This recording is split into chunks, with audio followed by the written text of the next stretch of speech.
ঢাকা শহরে আওয়ামী লীগের মিছিল, আওয়ামী লীগের কোনো মিটিং হলে তো লোক। কামাল, আপনাকে দিয়ে শুরু করতে চাই।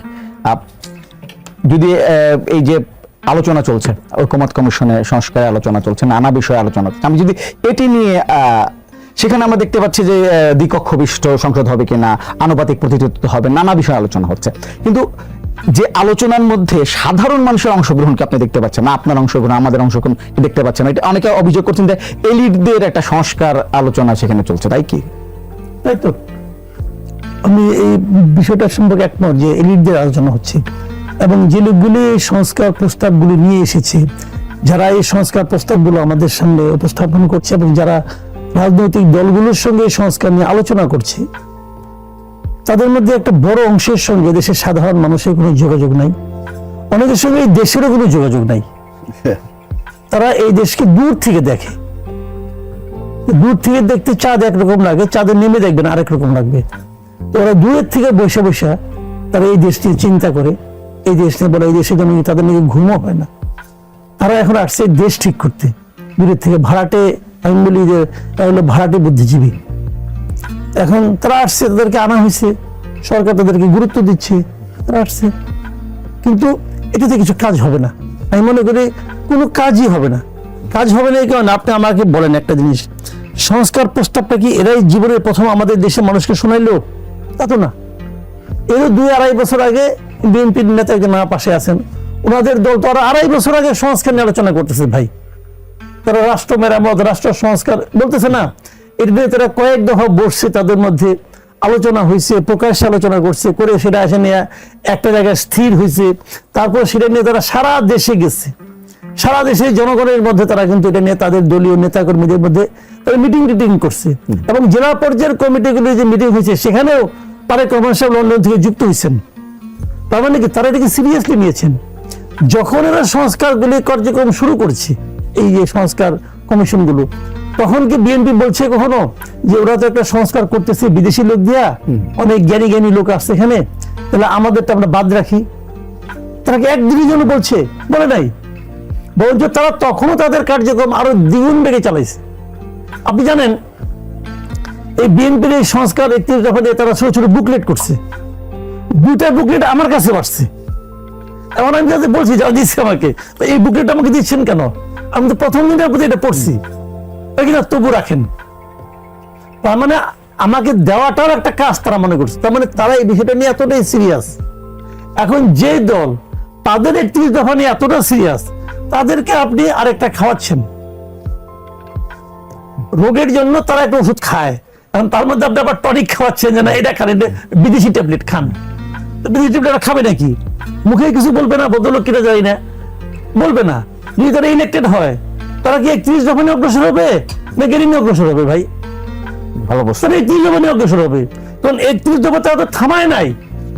তারা যদি বলতো আমরা এটা স্থগিত করলাম, তারা কি একদিনের জন্য স্থগিত করছে? 31 দফা স্থগিত করছে? জিজ্ঞাসা করেন ওনাকে, তারা স্থগিত করে নাই। তাদেরটা তাদের মধ্যে আছে। এখন এরা আবদার করছে, গো ধরছে যে আমরা কিছু একটা করতেছি, আমাদের কথা এসে শুনেন। ওই যায় একজনকে যায়, অবসর বিনোদন করে আসে, চা পানি খাইয়ে চলে আসে, কিছু মানে না। যেটা 31 দফার সঙ্গে মিলে ওটা মানে, যেটা না মিলে এটা মানে না। তো এটাই চলবে। অনেকেও তো মেনে নিয়েছে, দেখলাম মেনে নিয়েছে। ওগুলো 31 দফার সঙ্গে পার্থক্য আছে। আপনি 31 দফা উপরে দেখেন, প্রধানমন্ত্রী 2 মেয়াদ 10 বছর, এটা তো প্রথম তারা বলছিল যে পরপর 2 বছর না। এত খুব একটা পার্থক্য হয়ে গেল নাকি? দেখি বিশাল কোনো পার্থক্য হয়ে গেল আর কি। আচ্ছা, পিআর সিস্টেম নিয়ে যদি আলোচনা হচ্ছে, আপনার কাছে কি আজকে একটা সমকালে একটা নিউজ দেখলাম, সেটা হচ্ছে যে আসলে উচ্চ কক্ষে পিআর চাচ্ছে যারা ইসলামী দল, জামাত ইসলাম সহ ইসলামী দলগুলো উচ্চ কক্ষে তারা পিআর চাচ্ছে, বিএনপিতে রাজি হচ্ছে না, কিন্তু বিএনপিকে চাপ দেওয়ার জন্য আসলে বিএনপি যেন সেটি রাজি হয়ে যায়, এর জন্য তারা আসলে এখন সাধারণ নির্বাচনের পিআর পদ্ধতি নিয়ে আলোচনাটা তৈরি করছে। আপনার কাছে কি মনে হচ্ছে যে পিআর পদ্ধতি আসলে বাংলাদেশের জন্য কতটা গ্রহণযোগ্য? দেখেন, আমি আসলে বাংলাদেশে কখনো পিআর পদ্ধতি কাজ করেনি। এখানে আমাদের পার্শ্ববর্তী দেশ ইন্ডিয়াতেও নাই, পাকিস্তানেও নাই, নেপালে রিসেন্টলি তারা আংশিকভাবে শুরু করেছে। এর নেপালে সুফলও পাওয়া যাচ্ছে, কুফলও পাওয়া যাচ্ছে। সব পদ্ধতির সুফল কুফল আছে, কিন্তু পিয়ার পদ্ধতির একটা আমি নিজে পিয়ার পদ্ধতির পক্ষের লোক। আমার কাছে মনে হয় এটা হওয়া উচিত। এই কারণে যেমন ধরেন আমি যদি কতগুলি নির্বাচনের উদাহরণ দিয়ে বলি আপনাকে, 2001-এর যে নির্বাচনটা হয়েছিল, আওয়ামী লীগ এবং বিএনপির ভোটের পার্থক্য ছিল 1%-এর কম, ভোটের ডিফারেন্সটা, কিন্তু আসন সংখ্যায় কিন্তু ডিফারেন্স ছিল 100-র উপরে। তো এটা তাহলে ঠিক মূল্যায়নটা হলো না। কিছু কিছু দল আছে সারা দেশে অল্প অল্প ভোট পায়, সারা দেশে অল্প অল্প ভোট সব মিলে তারা 5%, 6% ভোট পেয়ে যায় সারা দেশে। তো তাদের কিন্তু একজনও পাস করে না। তো তাদের যে 1% ভোট পায়, অথবা ধরুন 5% ভোট পেলো যারা, অথবা 3% পাইলো, তো 3% ভোট পাইলে তখন যে কিন্তু এটা যে 9টা আসন তারা পাবে সংসদে। তো সংসদে তার একটা প্রতিনিধিত্ব থাকবে, কিন্তু 9% ভোটকে কিন্তু আপনি কোনো মানে কোনো হিসাবের মধ্যে আনলেন না। 9% মানুষ তো মানুষ, তাদের মতামত তো গুরুত্ব পাওয়া উচিত। তো সেভাবে বিবেচনা করলে আমি মনে করি পিয়ার পদ্ধতিটা ভালো। কিন্তু পিয়ার পদ্ধতিতে অনেকগুলি জটিলতা আছে, কিন্তু সেই জটিলতাগুলির জন্য আবার এক এক জায়গায় এক এক রকম। যেমন একটা উদাহরণ দিয়ে বলি, একটা দল মনে করেন সে 10% ভোট পেল, তো হিসেব অনুযায়ী সে 30টা আসন পাবে। এখন এই 30টা আসন কোন 30টা আসন? সে হয়তো মনে করেন রংপুরে প্রচুর ভোট পাইছে, এখন সে যদি বলে আমাকে ঢাকায় একটা আসন দাও, তাহলে তো একটা জটিলতা হলো না। আবার যে লোকটা ভোট দিল সে কি প্রার্থীকে ভোট দিল নাকি দলকে ভোট দিল? তাহলে সেটা কি সংসদীয় পদ্ধতি হবে নাকি দলীয় পদ্ধতি হবে? তো এই সমস্ত অনেক বিতর্ক আছে। তো বিতর্কগুলি কিভাবে সমাধান করবেন সেটা আপনার ব্যাপার। কিন্তু তার আগে কথা হলো যে সমস্ত ভোটারের অধিকারটাকে গুরুত্ব দেওয়া উচিত, এটা হলো আমার একদিকে মতামত। দ্বিতীয় যে কথাটা সেটা হলো যে এই মুহূর্তে হঠাৎ করে পিয়ার পদ্ধতির কথাটা উঠছে কেন, এটা হলো একটা জরুরি ব্যাপার। কারণ এটা হলো এমন একটা বিতর্ক, যে বিতর্কটার সঙ্গে বড় দলগুলি কখনো একমত হবে না। আজকে যদি আওয়ামী লীগ থাকতো, আওয়ামী লীগ একমত হতো না। বিএনপি আছে, বিএনপি একমত হবে না। কিন্তু যাদের ক্ষমতায় যাওয়ার কোনো সম্ভাবনা নাই তারা এটা নিয়ে মোলামুলি করবে, ঝুলাঝুলি করবে। সেটা নিয়ে এখন কিন্তু তাই হচ্ছে। আপনি বলেন না অতগুলি দল ততগুলি দল, এই দলগুলি কেউ কি চিন্তা করেন ক্ষমতায় যেতে পারবো? এখন তাদের কথা হলো আমি তো ক্ষমতায় যেতে পারবো না, আমি 10টা আসন পাই, তখন তো আমি একটাও পাই না। তো এটা হলো তারা যে জনগণের জন্য চিন্তায় একদম কাতর হয়ে গেছে, এই জন্য চাচ্ছে, বিষয়টা এরকম না। তারা হলো আমি কয়েকটা এমপি চাই, এই জন্য আমি এই লাইনে আসতেছি। তারপরে আমি বলবো যে পিয়ার পদ্ধতিটা করতে পারলে ভালো, কিন্তু তার জন্য আরো সময় লাগবে ভাই, আরো গবেষণা করতে হবে। কারণ আমাদের এই সমস্যা, যেমন স্বতন্ত্র যারা আছে, ধরেন আওয়ামী লীগের অনেকগুলো প্রার্থী তারা স্বতন্ত্র দাঁড়াই গেল, এখন তারা মনে করেন সব মিলে 10% ভোট পেয়ে গেল। এখন এটা আপনি কিভাবে সমাধান করবেন? এখন বলবেন যে না পিয়ার পদ্ধতিতে এরও সমাধান আছে, হয়তো আছে। তো এগুলো নিয়ে গবেষণা করতে গেলে, এগুলো আলোচনা করতে গেলে যে সময় লাগবে, আপনি যদি সময়টা এখন নিতে চান তাহলে কিন্তু এখন শুনেন, বাংলাদেশে এখন নির্বাচন নিয়ে 2টা ধারা আছে। একটা ধারা হলো কত তাড়াতাড়ি নির্বাচন হবে, আর একটা ধারা হলো কত দূরে নির্বাচনকে ঠেলে দেওয়া যায়। এই দ্বিতীয় যে ধারাটা আছে, এরাই কিন্তু এই মতলবটা আসছে যে এখন এই সমস্ত প্রসঙ্গ আমি তুলবো, তুলে আরেকটা বিতর্ক তুলবো, আরো কিছুদিন সময় যাবে, আরো নির্বাচন পিছাবে। এই দ্বিতীয় ধারার প্রকল্প হচ্ছে পিয়ার পদ্ধতি এই মুহূর্তে। কিন্তু তত্ত্বগত ভাবে আমি মনে করি পিয়ার পদ্ধতি নিয়ে আরো আগে আলোচনা শুরু হতে পারতো। বর্তমানের রাজনৈতিক পরিস্থিতি দেখি যে ঐক্যমত কমিশনে আলোচনা হচ্ছে, এবং যত আলোচনা যাচ্ছে নির্বাচনের কাছাকাছি আসছে, জামায়াত ইসলামী সহ এনসিপি সহ বিভিন্ন দলগুলোর যে রাজনৈতিক কথাবার্তা বা দাবিগুলো অনেকটা মিলে যাচ্ছে। বিএনপি যেন একা পড়ে যাচ্ছে, এমন একটা আমরা একটা ছবি দেখতে পাচ্ছেন একটা। না, আপনার কাছে কি মনে হয় যে এই শেষ পর্যন্ত কি যখন নির্বাচন কাছে চলে আসবে, বিএনপি কি রাজনৈতিক ভাবে আসলে এই বর্তমান পরিস্থিতি একা হয়ে যাওয়ার একটা আশঙ্কা আছে? একা ঢোকার কোনো ব্যাপার না। বিষয় হলো কি, সামনে তো একটা নির্বাচন, এই যা কিছু ঘটবে এখন নির্বাচনকে কেন্দ্র করে ঘটবে। অনেক সময় দেখবে নির্বাচনকে কেন্দ্র করে একাধিক দল কিন্তু একটা ভোটের ঐক্য করে। এখানে কিন্তু আদর্শিক কোনো ঐক্য না, এগুলো ভোট পাওয়ার জন্য আমরা একটা ঐক্য করলাম যে একা হলে আমি হয়তো 10টা ভোট পাই, দুজনে মিলে হলে হয়তো 20টা ভোট পাই, ওই ভোটটা একটু জোরালো ভোট হয়। এখানে নির্বাচনে এই যে আপনি যে মেরুকরণ দেখতেছেন, এটা আগামী দিনগুলিতে আরো বাড়বে। এটা সবই নির্বাচনকে কেন্দ্র করেই বাড়বে, এবং একটা জোটও হতে পারে বিএনপি বিরুদ্ধে। এখন বিএনপি বিরুদ্ধে জোট হবে কেন? হবে এই কারণে যে বিএনপির তো জোট করার দরকার নাই। বিএনপি তো অলরেডি একটা জোটের মধ্যে আছে, তার সঙ্গে কিছু তার দল টল আছে, কিছু অন্য বিভিন্ন ক্ষুদ্র দল আছে, তারা মিলে তো তারা ভালোই আছে। তাদের তো নতুন করে আর ভোট পাওয়ার দরকার, তারা হিসাব করে দেখছে যে এই যা আছি আমি এটা নিয়ে আমি ক্ষমতায় যেতে পারবো। হিসাবে ভুল হতে পারে, কিন্তু হিসাব চেঞ্জ হতে পারে অনেক কিছুই, কিন্তু তারা তো আজকের হিসাব নিয়ে তো আজকের পদক্ষেপটা নিবে। এবং তারা যেগুলো বলছে এটা আজকে হিসাব নেই, তার প্রতিদিনই হিসাব করে, জামাতও প্রতিদিন হিসাব করে, এনসিপিও করে। এনসিপির এক লিডার তো বলে পড়ছিল যে বিএনপি নাকি 50 থেকে 100 পাবে, তারা পাবে 200। এখন এই কথা শুনে কি বিএনপি লাভ দিয়ে আগুনে পড়বে নাকি? তো বলছে তারাও হিসাব করছে। কে বলছে? ওই লোকটা মানসিক সুস্থতা কি পরিমাণ থাকতে পারে, তারা একটা নিজেদের মতো করে হিসাব করছে, হিসাব করে চুপ করে বসে রয়েছে। এনসিপিও ধরে বিশ্বাস করে, এটা আমার সন্দেহ আছে। তো যা হোক, তারপরেও কিন্তু একটা হিসাব নিকাশ হবে।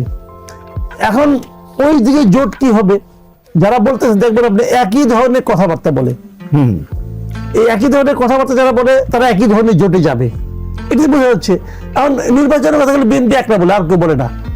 কারণ সবাই চিন্তা করে যে বিএনপির না সারা দেশে বিএনপির বিরুদ্ধে এক ধরনের আমরা যদি একটা নেগেটিভ ইমেজ বিএনপি তৈরি করতে পারি, এবং তারা চেষ্টা করতেছে, কিছু কিছু ক্ষেত্রে সফলও হচ্ছে, কিন্তু কিছু কিছু ক্ষেত্রে সফল হচ্ছে।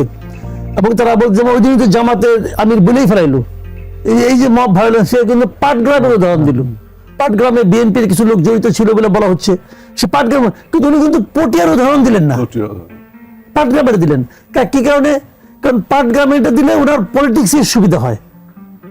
এখন করে জামাত, সে তো তার পলিটিক্সের কথা ভাববে রে ভাই, এটা তো অন্যায় কিছু না, সে ওইটাই করছে। এখন এর বিপরীতে যে বিএনপি যেটা ভূমিকা রাখতে হবে, সেটা বিএনপি যদি ভালোভাবে রাখতে পারে তাহলে বিএনপি ভালো করবে, আর যদি ভালোভাবে রাখতে না পারে খারাপ করবে। এনসিপির যে জুলাই যাত্রা দেখছেন উত্তরাঞ্চলে, এখন দেখা যাচ্ছে বিপুল সংখ্যক মানুষ তাদের সমাবেশে আসছে। আমরা অনেক সময় এনসিপি একটা সমালোচনা ছিল যারা নগর কেন্দ্রিক একটা দল, কিন্তু এখন তো দেখা যাচ্ছে বিভিন্ন যখন প্রত্যন্ত লেখা যাচ্ছে সেখানেও তাদের সারা ব্যাপকভাবে দেখা যাচ্ছে। হ্যাঁ, এটা হচ্ছে সারা ব্যাপক ভয় পড়ছে কিনা আমি জানি না। আপনি কোথায় বিপুল পেলেন তা আমি বলতে পারবো না, তারা ছবি দিচ্ছে যতটুকু দেখেছি আর কি আমি। তো ঠিক আছে, একটা বড় দল হতে পারে, তারা তো এই মুহূর্তে আলোচিত দল, এবং তারও চেয়ে বড় কথা, তারা তো সরকারি দল। আসলে আমি ওটাকে সরকারি দলই বলি। তো সরকারি দলে তো নানা কারণে লোকজন বাড়ে। একসময় তো বাংলাদেশে ঢাকা শহরে আওয়ামী লীগের মিছিল, আওয়ামী লীগের কোনো মিটিং হলে তো লোক আসতেই থাকতো তো। এখন কি আসবে? এখন কিন্তু আসবে না রে ভাই। কাজে সরকারে থাকলে পরে কিছু সুবিধাভোগী থাকেই, আসতে পারে। আমি এনসিপিকে খাটো করে দেখছি না, কিন্তু বাট এদের ব্যাপারটা হলো যে তারাও চিন্তা করতেছে, তারা একা যে পারবে এটা এনসিপি নিজে মনে করেন। ওই একজন মানে উনি মনে করছেন কেন আমি জানি না, পাটোয়ারি সাহেব, উনি কি বিবেচনায় করছেন আমি জানি না, কিন্তু এনসিপি নিজেরাও মনে করে না। শুনেন, আমি একটা কথা বলি, এনসিপি যদি আলাদা নির্বাচন করে, আলাদা, তারা যদি কোনো একটা আসনে তাদের জামানত রক্ষা করতে পারে, ওইটাই হবে এনসিপির সাফল্য। এটা হলো আমার অবজারভেশন এনসিপি কে নিয়ে। এখন এই মুহূর্তে এনসিপি কোথায় ইলেকশন করে জামানত রাখতে পারবে না, বজায় রাখতে পারবে না। এটা বাস্তবতার ভাই, এত দ্রুত হয় না। হতে পারতো, কিন্তু এনসিপি দলটা করার পরের থেকেই তারা যে সমস্ত কর্মকাণ্ড করেছে, বিভিন্ন দেখেন এনসিপির কিন্তু কিছু কিছু দায় নিতে হচ্ছে। যেমন ধরেন এনসিপি কে নিতে হচ্ছে সরকারের ব্যর্থতার দায়, কিন্তু এনসিপির উপরে পড়ছে। কারণ লোকে মনে করে এটা সরকারি দল, সরকারের 2 জন ছাত্র উপদেষ্টা আছে, এদের নিয়ে নানা রকম স্ক্যান্ডাল আমরা বাজারে শুনি। এই প্রত্যেকটা স্ক্যান্ডাল এনসিপির ওজন কমিয়ে দিচ্ছে, অথচ তারা কিন্তু বলে আমি এনসিপি করি না। এনসিপি বলছে তারা কেউ না করে না, কিন্তু আবার একসঙ্গে বসে কফি খায়। ওই ছবিতে আমরা দেখি, আবার ওই উপদেষ্টা বাসায় সবাই মিলে যায়, আলাপ সালাপ করে। ওটা ওই যে এক নারী বললো না, ওখানে আমার দেখা হয়েছিল, ওই তার বাসায় ডিনার করতে গেছিলাম, তো যায়, কিন্তু একদল করে না। তো বলতেছে, পাবলিক দেখতেছে, তারপরে পাবলিক একটা সিদ্ধান্ত। বিএনপির তো নানা ধরনের অপবাদ বা নিতে হচ্ছে এখন, বিভিন্ন জায়গায় দখল, বিভিন্ন জায়গায় আছে। এবং একটা হিসাব দিলাম যে গত 1 বছরে বা 10 মাসে 4000-এর বেশি কর্মীর বিরুদ্ধে শাস্তিমূলক ব্যবস্থা নিতে হয়। এই যে শাস্তিমূলক ব্যবস্থা না, এটা বিএনপি বলতেছে, আমরাও বলতেছি যে হ্যাঁ খুব ভালো উদ্যোগ, কিন্তু এই যে সারা দেশে বিএনপির যে ইমেজ ক্ষুণ্ণ হচ্ছে, এই স্থানীয় পর্যায়ের লোকদের আপনার মানে চাঁদাবাজি বলেন, দখলদারিত্ব বলেন, এরা সবাই বিএনপি করে কিনা আমি তাও জানি না, কিন্তু এরা বিএনপি বদনামটা বিএনপির কাছে যাচ্ছে, কিন্তু বিএনপি থামানোর চেষ্টা করছে। তার যে প্রক্রিয়াটা, আমি এই থামানোর প্রক্রিয়াটাকে সঠিক মনে করি না, একদমই সঠিক মনে করি না, কারণ এতে কিন্তু থামতেছে না। দেখেন, আমি একটা কথা প্রায় উদাহরণ দিয়ে বলি, ধরেন একটা পাতিল গরম হয়ে গেছে, খুব পাতিল গরম হয়ে গেছে, আপনি এর মধ্যে যদি 2 ফোঁটা পানি দেন, তাহলে ছেদ করে শব্দ হবে না? হবে তো। আশেপাশে সবাই শুনবে যে পাতিলটাকে ঠান্ডা করার জন্য পানি দিয়েছে, তখন শব্দ হয়েছে। পাতিল কি ঠান্ডা হবে? পাতিল ঠান্ডা হবে না। পাতিল ঠান্ডা করার আলাদা পদ্ধতি আছে। হয় আপনাকে পুরো পাতিল ভর্তি করে পানি দিতে হবে, অথবা আগুন নিভাইতে হবে। সেই পদ্ধতিতে বিএনপি যাচ্ছে না। কেন যাচ্ছে না আমি জানি। আমি তো আজ আপনার কাছে, কেন আপনারা যাচ্ছেন না? আপনাদের তো এক ধরনের ইমেজ ক্ষুণ্ণ হবে নিশ্চয়ই, আপনিও স্বীকার করছেন যে ইমেজ এক ধরনের। দেখেন, আমি এটাকে একটু মাসুদ ভাই সাহেব, আমি একটু অন্য ভাবে আলোচনা করতে চাই। যে চাঁদাবাজি, সন্ত্রাসী, এগুলো কিন্তু it's a case of individuals, it is not a case of political decisions, তাই না? ওই ইন্ডিভিজুয়াল যখন আপনার এটাকে বৈধ নিতে চায়, তার সেই চাঁদাবাজি, তার সেই সন্ত্রাস, তার সেই দখলবাজি, তখন সে পলিটিক্যাল পার্টিদের নামটা ব্যবহার করে। তখন আপনি দেখবেন যে পলিটিক্যাল পার্টিজ কি সেই ইন্ডিভিজুয়ালস এর বিরুদ্ধে ব্যবস্থা নিচ্ছে না, নাকি অস্বীকার করছে, নাকি ডিনাই করছে। আমরা দেখবেন প্রতিটি ক্ষেত্রে আমাদের এই অ্যাকসেপ্টেন্সটা আছে যে আমরা যে ইন্ডিভিজুয়ালসরা যে সমস্ত কাজ করে পার্টির নামটা ব্যবহার করছে, আমরা তখন কিন্তু সেখানে ব্যবস্থা নিচ্ছি। ইভেন পুলিশকেও আমরা বলেছি তাদেরকে গ্রেফতার করুন। সুতরাং আপনি টোটাল জিনিসটাকে যদি পলিটিসাইজ করেন, যে পলিটিক্যাল উদ্দেশ্য নিয়ে চাঁদাবাজি, যে বিএনপি চাঁদাবাজি করছে, আমি বলছি এই ন্যারেটিভ থেকে যুক্তিযুক্ত ন্যারেটিভ হবে যে একজন ইন্ডিভিজুয়ালস, এটা তো কি, চাঁদাবাজি তো ইন্ডিভিজুয়ালস এর একটা ব্যাপার। আপনি দেখেন যে এনসিপি, এইগুলো বলে কি না, আর আমি বলছি আমরা ডিনাই করছি না, অ্যাকসেপ্ট করছি। এনসিপি আজকে দেখলাম যে সার্জিসের একজন ব্যক্তিগত সহকারীর বাসার থেকে নাকি কি টাকার বস্তা টস্তা পাওয়া গেছে। আমি ইউটিউবে দেখছি নিউজটা, আমি দেখিনি। হ্যাঁ, টাকার বস্তা টস্তা পাওয়া গেছে। দেখিনি। আসিফের পিএস দেখলাম যে তার 200 কোটি টাকা সে নাকি, এরকম দেখলেন না? আরো এরকম বিশেষ করে ডিসি নিয়োগে এবং বাংলাদেশের বিভিন্ন প্রান্তরে হাট বাজার ঘাটে তাদের ব্যাপক চাঁদাবাজি, সন্ত্রাসী হচ্ছে। এখন এনসিপি কে আমি মাসুদ কামাল ভাই যেভাবে বললেন, আমিও ঠিক একইভাবে বলতে, এনসিপি যদি আজকে সরকারে না থাকতো, তাহলে তার ওই যে একটা সিট পাওয়ার কথা বললাম, যে একটা সিটে যদি সে পায়, সেটা হবে বড় অ্যাচিভমেন্ট। তা যদি আজকে সরকারে না থাকতো, জুলাই আগস্টের যে সময় তাদের যে ভূমিকা ছিল, সেই ভূমিকা থেকে তারা যখন দল গঠন করলো, তাদের থেকে সমস্ত ছাত্র সংগঠন মিলেই তো এই বৈষম্য বিরোধী, তারা যখন দল গঠন করলো, তখন অন্যান্য ছাত্র সংগঠন বেরিয়ে গেল, তখন তারা একটা ছোট দলে পরিণত হলো। তারপরেও যদি তারা সরকারের সাথে, উনি বলছেন না সরকারি দল, আমি এইটাই বলি, সরকারি দল না হয়ে সরকারের সাথে চ্যালেঞ্জ করে বা ক্ষমতাকে চ্যালেঞ্জ করে রাজপথে থাকতো, যেটা জাসদ করেছিল। ইভেন আওয়ামী লীগ সৃষ্টির ইতিহাসও কিন্তু এরকম ছিল, যে মুসলিম লীগকে চ্যালেঞ্জ করেই তো, মুসলিম লীগ তো ক্ষমতার দল ছিল, জাসদ আওয়ামী লীগকে চ্যালেঞ্জ করে, কিন্তু এরা কিন্তু সরকারের সাথে আপনার সমঝোতা করলো। এখন জাসদ চ্যালেঞ্জ করেও টিকে থাকতে পারলো না তাদের ভুল নীতির কারণে। এখন এনসিপি, তারা কি কোনো রাজনৈতিক ইডিওলজি আমাদের সামনে দিয়েছে? তারা দেশটাকে কিভাবে দেখতে চায় তার কোনো ফরম্যাট কি আমাদের সামনে দিয়েছে আপনার সুন্দর করে, নাকি বিচ্ছিন্নভাবে কথা বলছে? কখনো বলছে পিআর এর কথা, কখনো বলছে গণভোটের কথা, কখনো বলছে গণপরিষদের কথা। এই সমস্ত ওয়ার্ড তারা ব্যবহার করে, they are using many words, many lexicons, many terminology, they innovate this time. But এইসব সম্বন্ধে কি তাদের ধারণা আছে? তাহলে তারা একটা লিটারেচারও মানুষের কাছে দিত। এখন আর একটা বলছেন, দেখেন এই যে সরকার, এই সংস্কারবাদী সরকার বলি এটাকে আমি, সংস্কারবাদী সরকার মানে যতদিন সংস্কার না হবে তিনি ততদিন চলবেন, চলমান সরকার, চলমান সংস্কারবাদী সরকার। এখন এনারা আপনার এই সংস্কারের নাম করে যদি বিভিন্ন রকম ন্যারেটিভ দিয়ে নির্বাচনটা দিতে দেরি করে, তাহলে কি হচ্ছে? তাদের সামনে মানুষের ভুল ধারণা হবে না যে সরকারকে আন্তরিক হতে হবে। বিএনপিও কিন্তু লার্জেস্ট পলিটিক্যাল পার্টিজ, বিএনপিও আন্তরিক হতে হবে যে বিএনপির এবং সরকারের দায় আমার দৃষ্টিতে প্রায় সমান, আমরা আসবো। To hold a free and fair election. কারণ আমাদের 4 বার দেশ চালানোর ক্ষমতা রয়েছে, অভিজ্ঞতা রয়েছে। অন্য যেসব রাজনৈতিক দল আছে তারা তো আমি বললাম এখনো আমাদের nationwide দল। মাসুদ কামাল, বেশি সময় পাবো না, একটু আমি আমাদের যে দ্বিতীয় শিরোনামটি ছিল পরিবারতন্ত্রের অবসান ঘটাতে হবে নাহিদ ইসলামের আহ্বান। এই আহ্বানটি বা এই দাবিটি কিন্তু এনসিপি বেশ জোরে সোরে সামনে নিয়ে আসবে এসে বলছে।